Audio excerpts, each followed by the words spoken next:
10 நிமிஷத்தில் சூப்பரான காளான் ஃப்ரை ரெடி பண்ணலாமா. 1 டீஸ்பூன் அளவு சோம்பு, 1 டீஸ்பூன் அளவு மிளகு சேர்த்து வறுத்து எடுத்துகிட்டு இதை வந்து பொடி பண்ணி வச்சுக்க போகிறோம். அதுக்கப்புறம் தேவையான அளவு ஆயில் சேர்த்துட்டு 1/2 டீஸ்பூன் அளவு சோம்பு சேர்த்து சோம்பு பொரிஞ்சதுக்கப்புறமா 1லேருந்து நீங்கள் 2 வெங்காயம் கூட வந்து கட் பண்ணி உள்ளே சேர்த்துக்கலாம், பெரிய வெங்காயத்தை.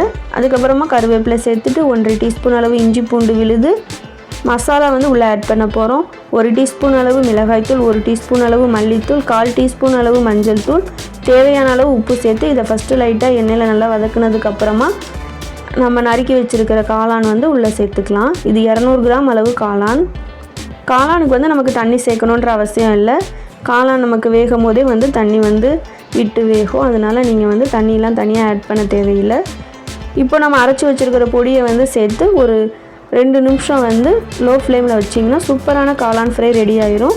கண்டிப்பாக நீங்களும் இந்த மாதிரி ஒரு தடவை ட்ரை பண்ணி பாருங்கள்.